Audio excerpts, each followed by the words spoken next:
오늘 본문 우리가 살펴보는 예레미야 애가 4장의 말씀은 멸망당하는 그 예루살렘의 성에 대한 그 상황들을 지금 기록하고 있습니다. 그 현장에 있는 사람으로서 또한 그것을 목격하고 있는 사람으로서 또 증인으로서 이 예레미야는 그 상황을 하나하나 지금 설명하고 있습니다. 오늘 본문의 1절과 2절에 보면 슬프다 그 어찌 그리 금이 빛을 잃고 승금이 변질하였으며 성수의 돌들이 거리 어기마다 쏟아졌는고 승금에 비할 만큼 보배로운 시온의 아들들이 어찌 그리 토기장이가 만든 질항아리 같이 여김이 되었는고 라고 말합니다. 여기서 보면 슬프다 하는 이 고백 가운데서 우리는 예레미야의 그 아픔과 또한 그 예레미야 눈물을 우리도 생각해 보게 됩니다. 또한 우리는 여기서 이 예레미야의 이 슬픔을 보면서 또한 우리는 하나님의 마음을 또한 보게 됩니다.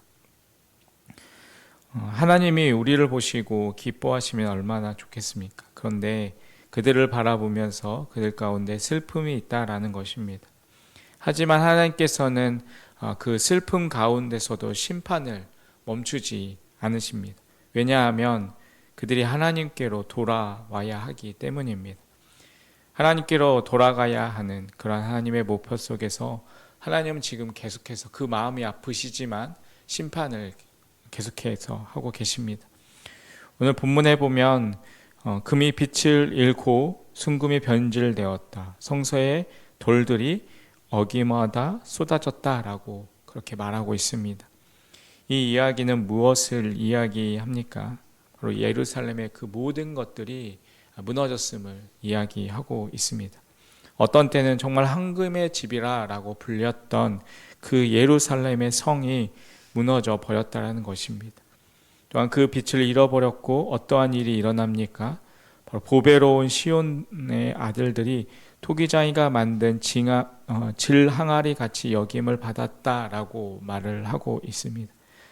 하나님의 존귀한 백성들이 허탄한 그러한 존재로, 허망한 존재로, 어떻게 보면 무가치한 존재로까지 내려가 버렸다라고 말하고 있는 것입니다. 하나님이 우리를 어떻게 살리셨습니까?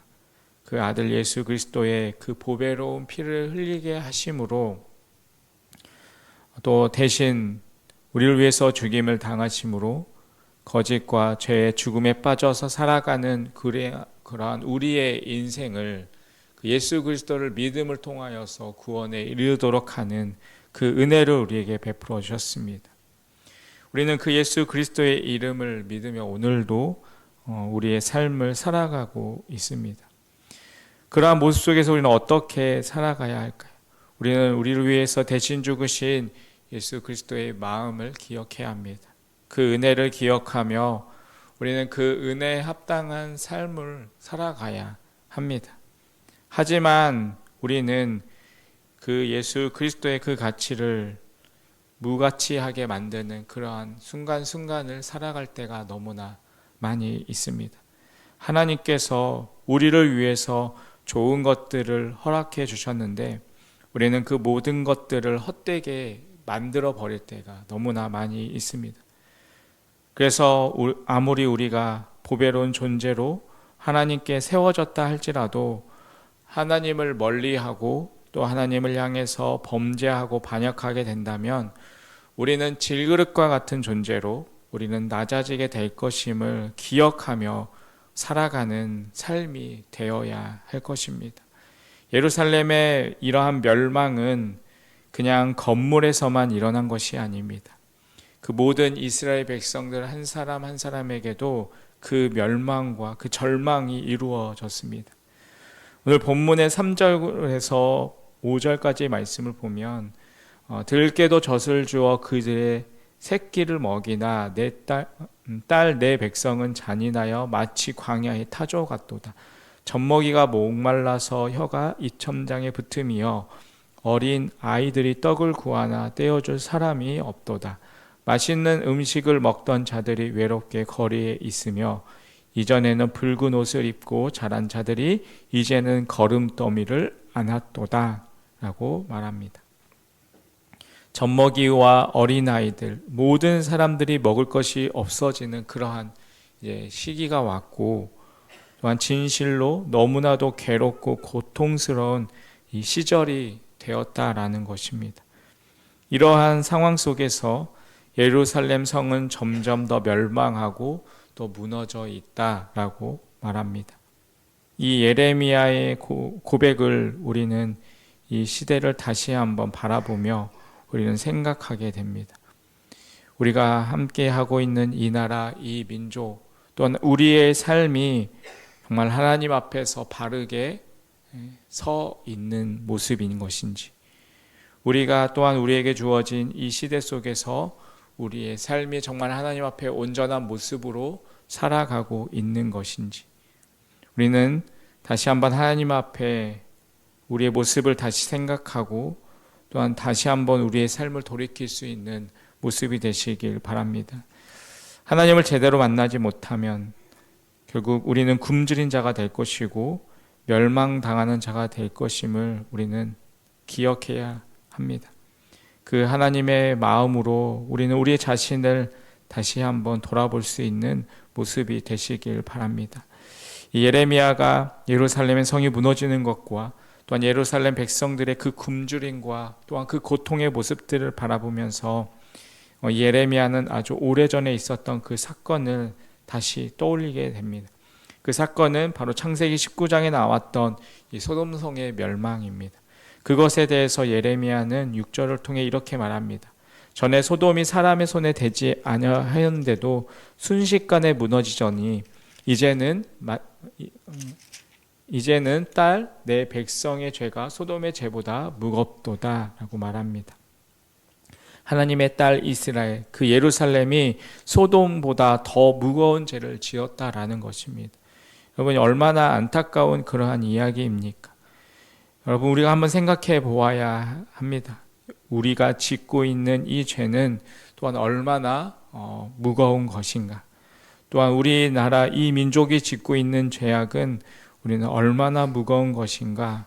우리는 그 무게를 또한 느끼고 살아가고 있는지 우리의 삶을 다시 한번 생각해 보기를 바랍니다. 예레미야는 오히려 그 소돔보다 더 무거운 죄를 지금 이스라엘, 이 예루살렘이 짓고 있다라고 말하고 있습니다. 그들의 리더들이 또 그의 백성들이, 그의 자녀들이 그러한 죄를 짓고 있다라는 것입니다. 그럴 때 우리가 할 수 있는 것은 무엇입니까? 바로 우리는 하나님께로 다시 나아가 회개하는 것, 그 외에는 방법이 없음을 고백해야 합니다. 우리는 다시 한번 철저히 우리의 자신을 되돌아 보아야 하는 것입니다. 7절의 말씀에 보면 전에는 존귀한 자들의 몸이 눈보다 깨끗하고 젖보다 희며 산호들보다 붉어 그들의 윤택함이 갈아서 빛낸 청옥 같더니 라고 말합니다. 그러니까 예전의 모습이 이러한 모습이었다라는 것입니다. 얼마나 이 모습이 아름다웠는가라고 말하고 있습니다. 깨끗했고 그리고 붉었고 윤택했고 정말 빛났다라는 것입니다.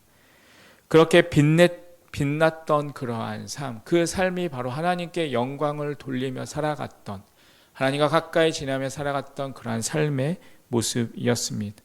그렇게 그들은 하나님과 함께 기뻐하며 찬양하며 예배하던 백성이었고 그 나라였습니다. 그럼에도 불구하고 그들은 이미 이제 하나님을 향하여서 반역을 행하였고 또한 배신을 행하였던 것입니다. 그러한 삶 속에서 그들에게 어떻게 변화가 이루어지게 됩니까? 이어지는 8절부터 10절을 통해 이렇게 말합니다. 이제는 그들의 얼굴이 숯보다 검고 그들의 가죽이 뼈들에 붙어 막대기같이 말랐으니 그 어느 거리에서든지 알아볼 사람이 없도다. 칼에 죽은 자들이 줄여 죽은 자들보다 나음은 토지소산이 끊어짐으로 그들은 찔림을 받은 자처럼 점점 쇠약하여 가미로다. 딸 내 백성이 멸망할 때 자비로운 부녀들이 자기 손으로 자기의 자녀들을 삶아 먹었도다 라고 말합니다. 전에 깨끗하고 밝고 그렇게 빛났던 그러한 모습들이 처절한 모습으로 바뀌고 있습니다. 숲보다 검어졌다는 것은 그들의 삶이 정말 병색한 삶 속으로 살아가고 있다라는 것을 의미하고 있습니다. 그의 인생에 또한 모든 것들이 잃어버렸다는 것을 의미합니다. 또한 막대기같이 그들이 말랐다라고 말합니다. 정말 병에 걸린 사람처럼 아무것도 먹지 못하고 영양실조가 걸린 사람들처럼 그들이 빼빼 마른 그러한 모습 속에서 살아가고 있음을 이야기하고 있습니다. 정말 그러한 상황 속에서 서로를 알아볼 수 없는 그러한 처절한 그러한 상황들을 우리가 가지게 되었다라는 것을 생각하면서 여러분 우리의 모습들 또한 한번 생각해 보아야 합니다. 그러한 처절한 현실과 그러한 상황 속에서 그들은 오히려 칼에 죽은 자들이 이렇게 고통과 어려움 속에서 주려 죽는 자들보다 낫다라는 그러한 말을 하고 있습니다. 얼마나 처참하고 얼마나 쓰라린 말입니까? 그냥 칼에 죽어 버리는 것이 그냥 낫다라는 그러한 모습이라는 것입니다. 그러면서 더 슬픈 이야기가 이어집니다. 바로 자비로웠던 부녀들이 자기의 아이들을 삶아먹는 그러한 정도로 잔혹함이 생겨났다는 것입니다. 그 상황이 얼마나 또한 배고프고 힘들면 자신의 자녀들까지 잡아먹는 그러한 일들이 생기게 되었다는 것입니다. 결국 이러한 삶은 자기의 이기적인 욕망이 가득하다라는 것을 또한 의미하고 있습니다. 이러한 아픔이 바로 하나님께로 온 것이라는 것을 기억한다면 여러분 우리는 어떻게 해야겠습니까? 우리는 다시 한번 우리의 모습을 돌아보며 하나님께로 돌아서야 하는 것입니다. 그리고 우리는 철저히 그 하나님 앞에 회개하며 나아가야 할 것입니다. 그리고 그 하나님을 바라보며 하나님께 부르짖어야 합니다. 그래서 하나님이 주시는 그 영광을 다시 소망하고 바라보며 살아가는 삶이 되어야 하는 것입니다. 여러분 우리는 이 예레미야 애가 선지자의 이 고통과 애통의 이 노래를 살펴보면서 하나님을 떠난 삶의 모습이 얼마나 비참하고 처절한 삶인지를 우리는 다시 한번 생각해 보아야 할 것입니다. 그리고 우리의 삶을 다시 한번 돌아보며 내가 하나님의 삶 속에서 내가 하나님과 또한 떨어져 있는 그러한 삶이었다면 우리의 모습을 다시 한번 돌이키고 하나님 앞에 돌아설 수 있는 그런 우리의 삶이 되시기를 간절히 바라겠습니다. 여러분 그 하나님의 주시는 그 영광과 그 영광과 또한 그 삶을 우리가 소망하면서 우리가 하나님 앞에서 하나님의 말씀과 하나님의 뜻대로 살아갈 수 있는 그러한 우리의 삶이 되시기를 간절히 바라겠습니다. 오늘 하루도 그 삶 속에서 하나님이 주시는 그 축복과 은혜를 누리며 살아갈 수 있는 귀하고 복된 삶이 되시기를 간절히 주님의 이름으로 축원드리겠습니다. 기도하겠습니다. 하나님 아버지, 하나님의 뜻을 거역한 하나님의 그 백성들의 안타까운 모습을 바라봅니다. 우리의 모습을 다시 한번 돌아보며 여전히 우리를 사랑하시고 기다리시는 그 하나님을 바라보며 하나님께 돌아설 수 있는 삶이 되게 하여 주시옵소서. 오늘 하루도 그 하나님의 말씀 앞에서 겸손하게 살아가는 삶이 되게 하여 주시옵시고 그 삶 속에서 하나님의 베풀어 주시는 은혜를 누리며 살아가는 귀하고 복된 하루의 삶이 되게 하여 주시옵소서. 예수님의 이름으로 기도합니다. 아멘.